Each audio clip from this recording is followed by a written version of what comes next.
let's tell me about Shirley MacLaine when you choreographed for her. We had different ideas going, and one thing that was happening at the time was a very popular dance called the hustle, and I thought we should do a contemporary thing because we're doing so many variations, and Shirley didn't know the hustle, but she'd heard of it, and I said, well, let's do it on the show. But I did my version of the hustle, and I said, I blocked out a dance, and I would stop in the middle of it and have a little phrase, and like, that's the hustle. And then we would dance some more, and and then she had another little line, which was something, and then she went on and was really going, and wound up with, and this is what she loved a lot, going, and comes right down to the end, and she cuts off and said, see, down deep, everybody's a hustler. And then da-da-da-da-da, whack, and wonderful. And that was pretty far out at that time, and it was very good for her, and she really pulled it off just beautifully. And in a pantomime dance with Adam Grammis, who was a funny, good dancer, funny-looking little guy, we did every little movement has a meaning all its own. So I did kind of a West Side Story against this gentle thing, where the girl comes on to the guy, and the guy comes on to the girl, and then he comes on to another girl, and the proverbial triangle happens, and the two girls wind up in a cat fight. Shirley fights with the other girl, and it was a real, sock 'em out, drag 'em out, hair-pulling dance by very West Side. And the two of them had almost too much fun doing the, winding up with a little gentle thing, and every little movement has a meaning all its own. A little gentle thing, but undertones of tragedy, and another idea which sparked another form of dance for her, another that she liked a lot. And then somebody borrowed the tape, and mistakenly, I won't tell you who, another prominent figure, heard about this number and borrowed the tape, and the tape came back to me with a note from that person to somebody on her staff saying, look at the spotlight number, a possibility, because she was going to do something. And the spotlight number was Shirley singing first. It's not where you start, it's where you finish. Everybody likes to share the spotlight. So she started it, and she called all the dancers out onto the stage. Then I would have all the lights come down to a spot on stage, and it becomes very hushed on stage. And Shirley then, like the major domo, pushes each dancer into the spotlight. Now these are the chorus dancers. They take the star's position. Each one comes out, and the minute they hit the light, they do something, which is their own personality, and they step back, and each one gets a turn until Shirley steps in, and then they all start again. It's not where you start, it's where you finish, and you're going to finish on top, and they all wind up in the spotlight. Well, somebody loved that idea, and it worked. It's a tearful, happy, wonderful, melodramatic piece, and I was pleased to see somebody else wanted to use it in their act. Now, I still have that note, signed by this person too. She doesn't know I have it. But one day, I'm going to need that note. You're not going to reveal it yet. No, I'm not going to reveal yet until I see her do that number, and then I'll say, uh-oh, here's your note. Well, actually, the next year then, 1978, you direct another one of Shirley's specials. Yes, where do we go from here? Mm-hmm. But you didn't choreograph this one. Alan Johnson did. Yeah, why didn't you? Simple. Alan had done an act for her, and we were using a lot of material from that act. So it was logical for us to do Alan's work. And I worked very closely with Alan because he had staged it for Las Vegas, for a nightclub. And one of her big numbers was Sweet Georgia Brown. We did that, and another number that was the big pièce, and the thing was so spread out, but I could see it from a choreographer's point of view, and I said, Alan, or asked him, do you think you could handle it? I know he could, but I didn't want to do this. I said, let's build boxes. This is in 4 different variations, and put these dancers on the floor here, and above them in this other space is this group of dancers, and then have one up there and one down there, and Shirley and other dancers down there. So now our picture fills the frame better. Instead of all the people on the floor spread out, I have no master shot. Otherwise, I've got a lot of floor and a lot of sight. But if we can build them in this aspect ratio for the lens, he said, I'll do it. And so that's what we did. This variation, then we could be on this group and then boom down to this group and see this group work. Cut to this group, boom up to it, or go wide. And then you have all of them together.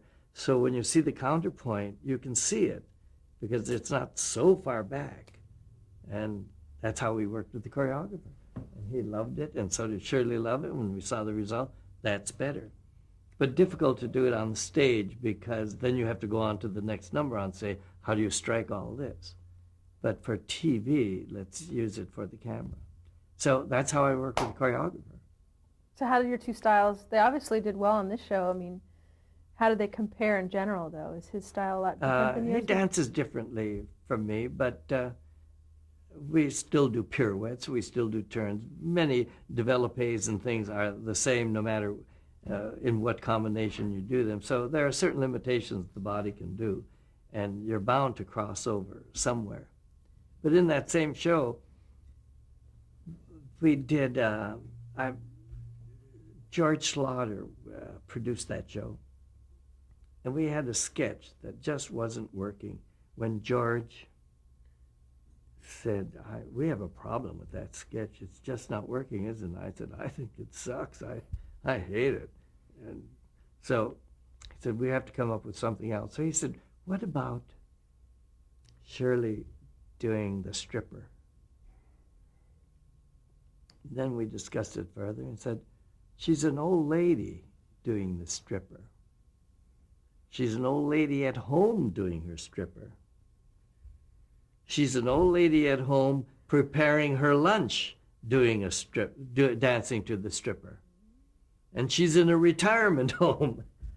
So we kept on, and finally I said, get Gary, he was the prop guy. I said, bring me things for a salad. Head of lettuce, cucumber, tomato, hard-boiled eggs, and George had a rehearsal hall next door to his office, and get me the stripper music. And he took him half an hour just to collect all this stuff, and a basket to wash the lettuce in, and I'll be in the rehearsal hall. He brought it to the rehearsal hall, and I started to organize how to make a salad to this music. So all the props arrived, and I started to organize how to make a salad when I thought, let's see, she has to wash the lettuce, she has to get a plate out and set her plate, and then she has to wash the lettuce. And I said, okay, I got that. I hit the track, and I started rum, bum, bum, to move, dun, set the table, to do, knife, fork, spoon, napkin, wa-da-da-da, over to the sink. Get the lettuce, throw it in the basket, wa-da-da, swing the basket, get the lettuce out, and over to the chopping block. Get the lettuce, da da da da da ding down do do. Tomatoes, slice them. Eggs, da dum bum bum, da dum bum bum. Peel, da ding da da da. Da, da, da, da, da. Peel another egg, peel another, throw it on the plate, throw tomato, throw this, mayonnaise, da, da, dee, da, da, da, napkin, da, da, da, da, da, dumb. Sitting ready to eat her lunch. I said, George, I think I have something. Called him in. I said, no, I'm Shirley. Plus, we added beanbag tits. So wherever she'd go, they absolutely fly around, and an apron so she could do stuff in it. And I said, okay, I'm Shirley. I did the whole routine with the lettuce and the cucumber and the salad and peeled it all too sensuously thinking. I said, remember, I'm stuffed and I'm an old lady. I finished. He was hysterical and he said, Wonder Wop strikes again. I said, Alan, come in. The choreographer, Alan Johnson. I'm Shirley, and I do it. He said, Shirley's going to love it.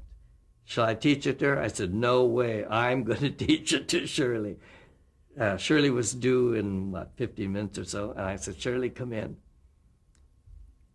Forget the sketch. That wasn't working. I'm you now. Imagine I have bean bags and an apron and a wig.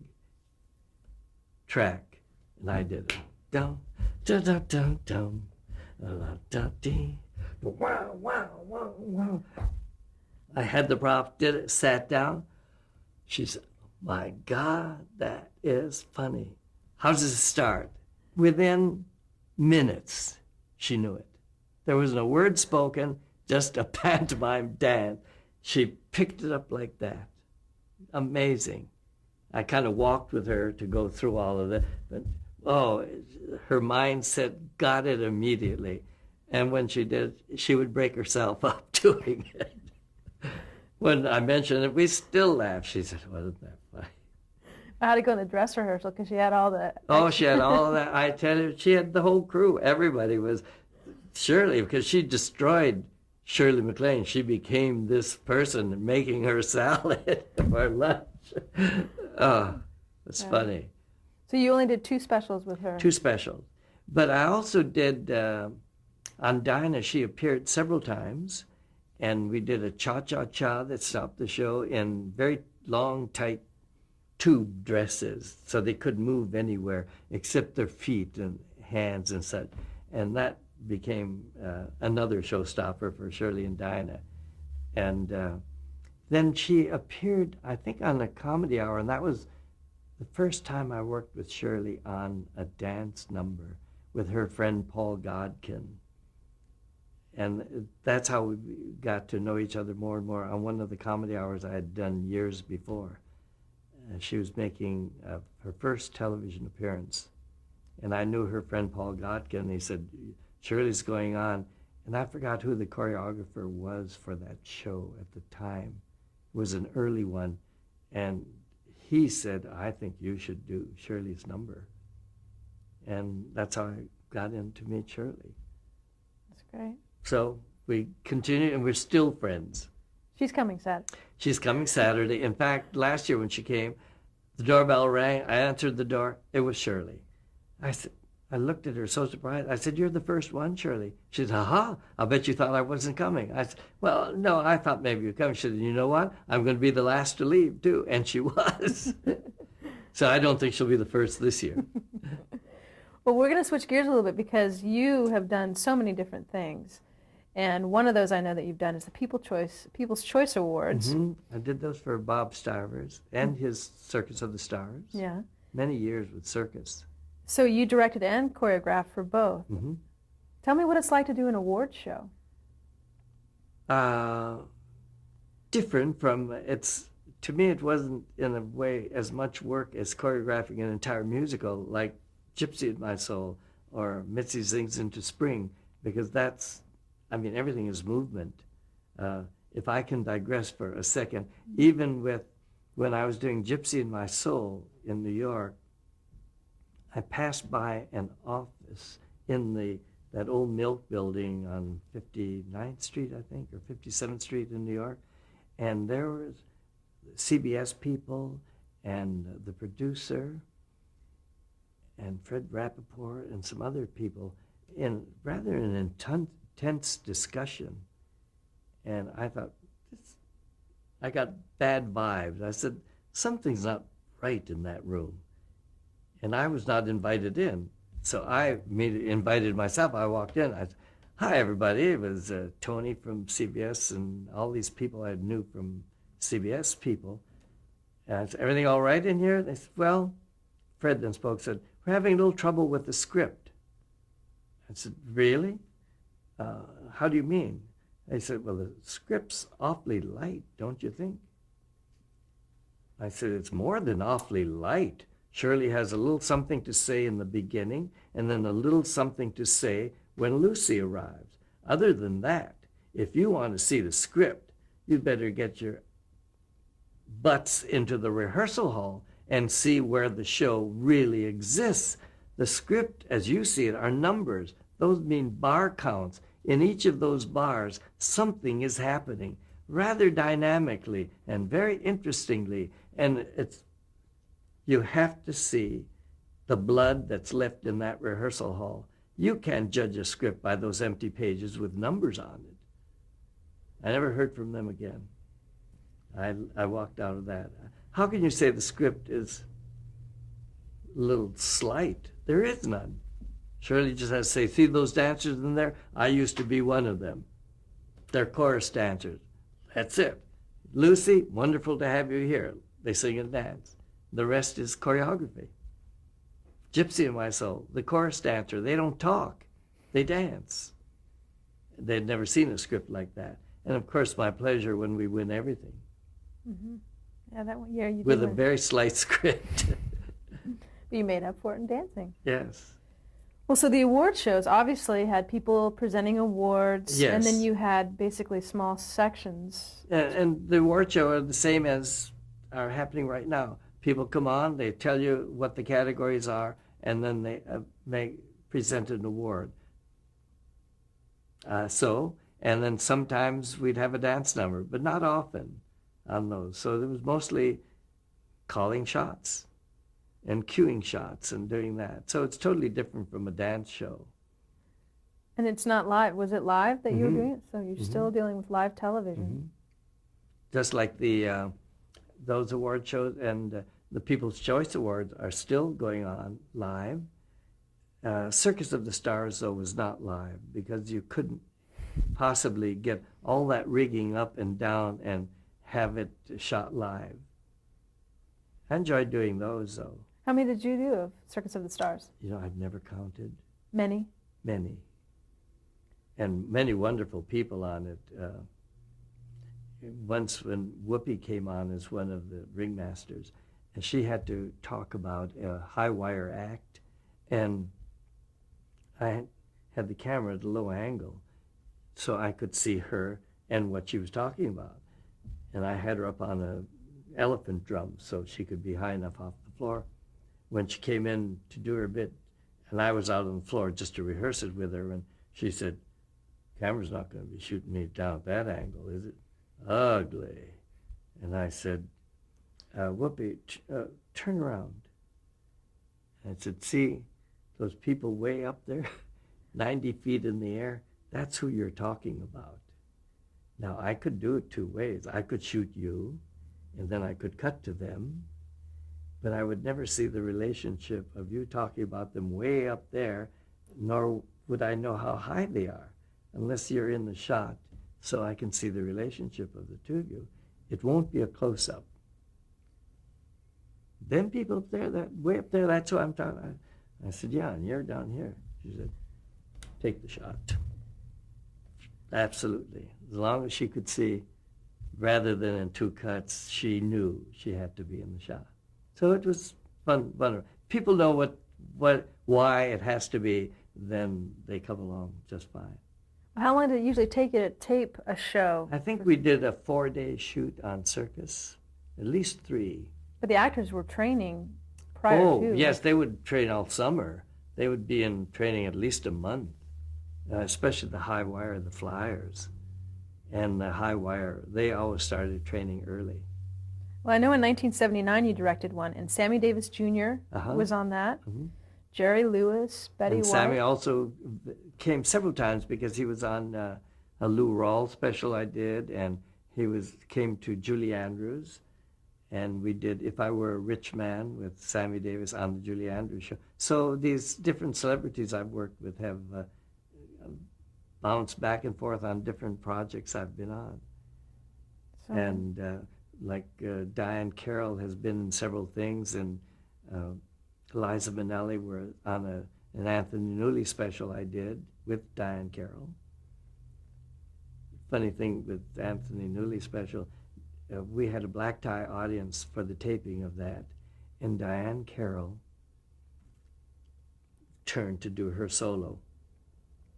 And I remember in a white dress up on this runway affair, singing her solo, and it was not good.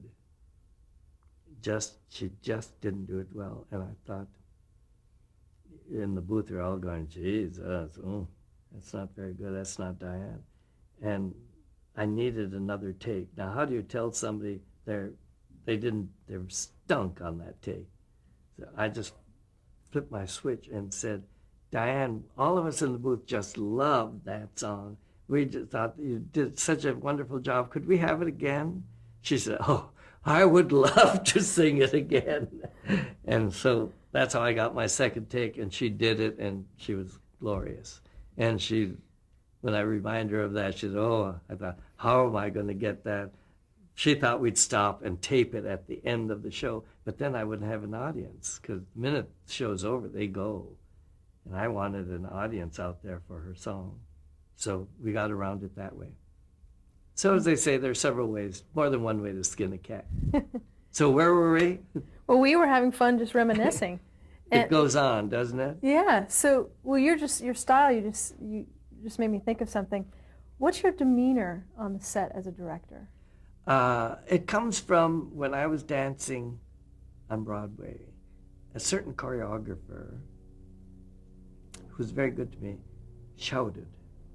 He yelled at people, and he'd grab them, said, now you over here, you over there. And he was very exceptional to the Annabelle Gold, who was my partner in many of these things. And Annabelle, excellent dancer. And I just thought this was a rude way to work. In my head, I always kept saying, when I'm out there, and I know I'm going to be out there, will never do that. I'll never do that to people. And there I was taking it from somebody screaming. Fortunately, I was good enough, so I didn't get it very often. But Annabelle was exceptional, and she still got it. So I don't understand what would cause these tantrums. So my demeanor now, for years, has been cool. Keep it cool. If you're going to say anything, make it meaningful or make it funny to entertain the troops. So nobody's uptight. Otherwise, if you start screaming and chewing people out, it's going to take its toll. It's going to cool that set and then say, okay, now everybody, let's have fun. It doesn't work that way. I hate that. So we keep a cool set. Very nice. And when it gets tense and you know everybody's uptight for some reason or another, then I collect jokes. I'll say, I forgot something, and I tell it on headset. And I get better work that way. I can work for a long time without breaks. I tell the AD, remind me, when the 5 is up, then we can go for a long time, but then I give them a long break. Everybody knows we're into it, and I can feel they're into it, rather than say, by the clock break. Let's go a little bit longer and finish it, as we're doing today. Finish the moment, and then go. If you need 10 minutes more beyond the hour, then we can make a whole set change and everything, then do that. And I think when you work as professionals, that happens. So I keep it that way. That's great. Well, in 1980, you won your second DGA award, and that was for John Denver and the Muppets. John Denver and the together. Muppets. Mm-hmm. And another wonderful experience. I had never met John Denver. I had never met Frank Oz or Jim Henson. So all of us were getting together for the first time. I knew the producer, and we discussed ideas for the show, and I met with Jim Henson, and he said he had an idea for the Muppets. Since it was a Christmas show, that the Muppets should do the trip into Bethlehem with Mary and Joseph and do the whole creche scene with the Muppets and angels coming into it and all that. And the more we got into it, the better. At first, it seemed like a terrible idea. I thought, really, with the Muppets doing this? And then as we got to discussing it more and more, and I kept adding a few things, how the angels should appear and how we could keep them translucent and not really beings there. And this sparked Frank and Jim, and we all were into it.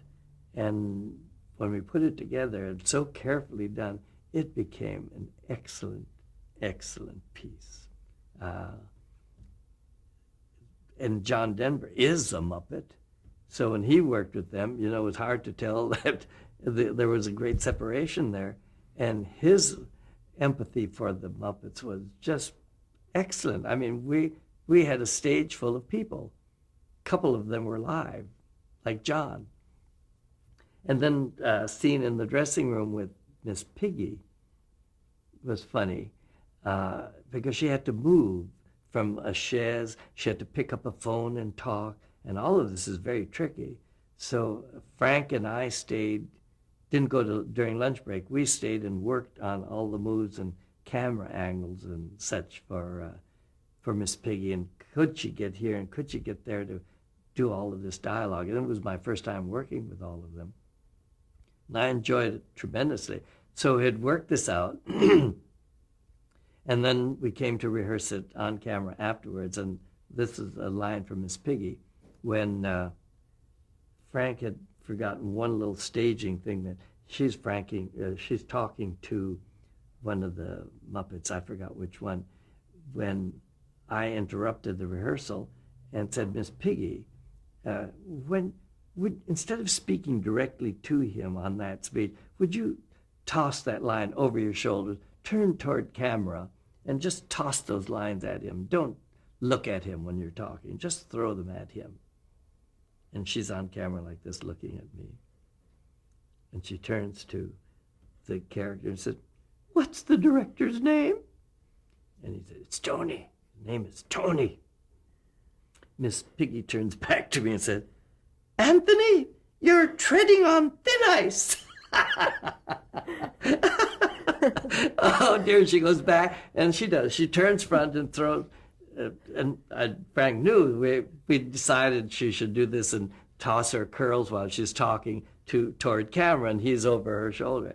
Well, I used that in my acceptance speech at the Directors Guild when I told them, thanking them for, I said, you can never win with a Christmas show. And there I was on stage accepting an award, and I thanked everybody in the Muppets and Jim Henson. And so I said, and now, Miss Piggy, just remember one thing, the ice is a little thicker now. I did the whole scene first about you're treading on thin ice, and then I said the ice is a little thicker now. See this? That's great. I'm going to break right here. Sure. And we'll